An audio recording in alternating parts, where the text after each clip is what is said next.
जय हिंद दोस्तों, स्वागत है आप सभी का आपके अपने परिवार द लॉजिकल साइंस में। मैं हूं आलोक सिंह आतिश और बात करने वाले हम लोग कल के सेशन में रह गए एक डाउट की। जी हाँ दोस्तों, आप में से एक मित्र ने कमेंट करा था और जब मैंने उनके कमेंट को पढ़ा तो मुझे लगा कि कहीं ना कहीं ये डाउट हो सकता है, क्योंकि अगर आगे उससे संबंधित क्वेश्चन आपके एग्जाम में मिल जाएगा तो फिर आप सभी वहाँ पे सस्पिशियस हो सकते हैं। तो सस्पिशन नहीं रहना चाहिए, क्योंकि अभी पढ़ाई का पीरियड है, तो जितना ज़्यादा हम लोग अपने कन्फ्यूजन को दूर करके रहेंगे उतना ज़्यादा बेटर होगा। ध्यान दीजिएगा कि जो आपका कल के सेशन का क्वेश्चन नंबर 3 था, उसमें क्वेश्चन क्या पूछा जा रहा था। क्वेश्चन आपसे पूछा जा रहा था कि निम्नलिखित प्लांट में से कौन सा प्लांट बॉडी है जो जड़ों, तनों और पत्तियों में अलग नहीं है। ऑप्शन दिया हुआ है चारा, दूसरा ऑप्शन है रिकिया, तीसरा ऑप्शन है स्पाइरोगैरा और चौथा ऑप्शन है मार्सिलिया। मैंने आपको बताया था कि जो थैलोफाइटा वर्ग के प्लांट होते हैं उसका बॉडी जड़, तना और पत्ती में विभाजित नहीं होता है। और बेसिकली जब हम लोग थैलोफाइटा वर्ग के प्लांट के एग्जाम्पल की बात करते हैं तो हम सभी क्या कहते हैं कि गुरुजी इसमें क्लेमाइडोमोनास आ जाता है। कौन आ जाता है? क्लेमाइडोमोनास आ जाता है। और साथ ही साथ कौन आ जाता है? तो सर स्पाइरोगैरा आ जाता है। स्पाइरोगैरा आ जाता है।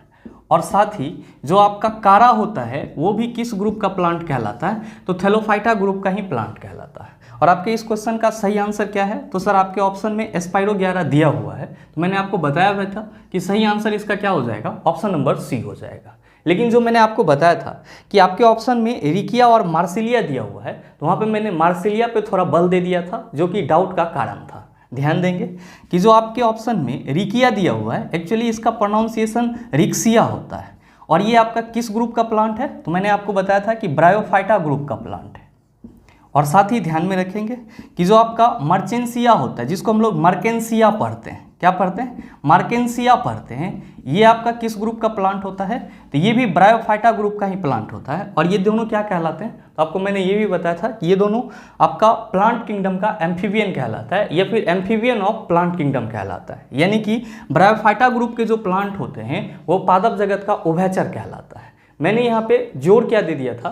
तो मैंने आपको बताया था कि आपके ऑप्शन में जो मार्सिलिया है, एक्चुअली इसी को मार्केंसिया बोला जाता है, जो कि कहीं ना कहीं मेरे तरफ से फॉल्ट था। ध्यान में रखेंगे कि मार्सिलिया जो है वो आपका अलग ग्रुप का प्लांट होता है। मार्सिलिया जो है वो आपका अलग ग्रुप का प्लांट होता है। और ये किस ग्रुप का प्लांट है?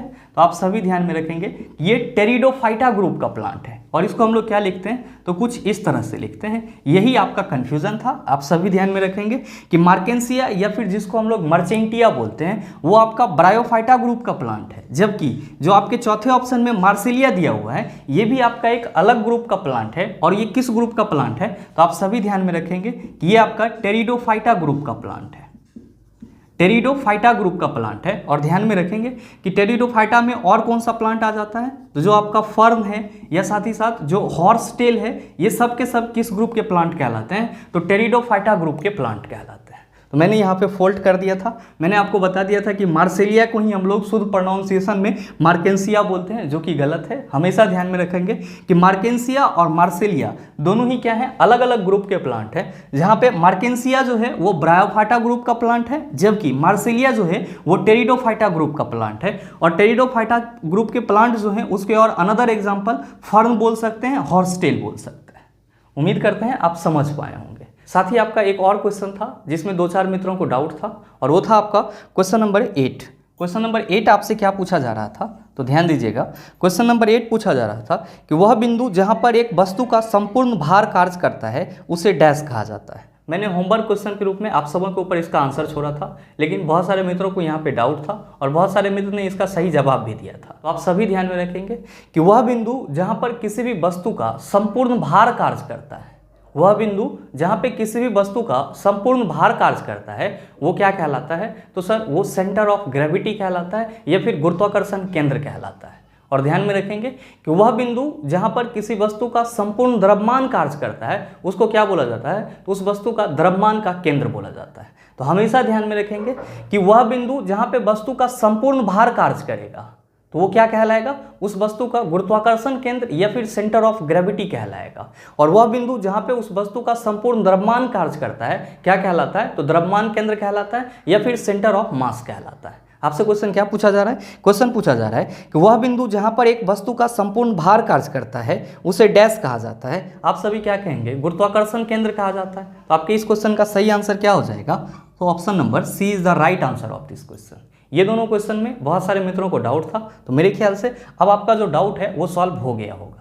साथ ही एक और क्वेश्चन मैंने होमवर्क के रूप में आप सबों के ऊपर छोड़ा था, क्वेश्चन नंबर 13, जिसमें आपसे ये पूछा जा रहा था कि निम्न में से कौन सा हार्मोन युवावस्था के समय लड़कों में दिखाई देने वाली उपस्थिति में बदलाव लाता है। तो मेरे मित्र, आप सबों को मालूम है कि जो टेस्टोस्टेरोन हार्मोन है वो लड़कों के शरीर में जो बदलाव आता है उसके लिए रिस्पॉन्सिबल होता है। चाहे आपके प्राइमरी सेक्सुअल कैरेक्टर्स में बदलाव आए या फिर सेकेंडरी सेक्सुअल कैरेक्टर्स में बदलाव है, वो किसके चलते आता है, तो आप सभी याद रखेंगे टेस्टोस्टेरोन के चलते।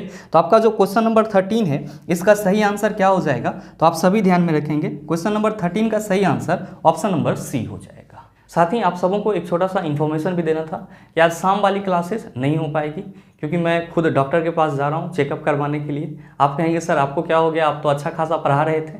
मेरे मित्र, हो क्या रहा है कि पिछले 3-4 दिन से जब मैं क्लास ले रहा हूँ तो ज़्यादा अगर बोलता हूँ तो यहाँ पे लेफ्ट साइड में, यहाँ पे नीचे में दर्द होना शुरू हो जाता है, और फिर दिन भर जो है वो लगातार इस स्पॉट पे, यानी कि जो चेस्ट है उसके लेफ्ट साइड में इस स्पॉट पे लगातार पेन होता है। पेन कोई वायलेंट वाला नहीं होता, बहुत तेज़ नहीं होता है, लेकिन माइल्डली होता है। तो कहीं ना कहीं लग रहा है कि कोई तो प्रॉब्लम है, कोई तो इशू है जिसके वजह से ऐसा हो रहा है।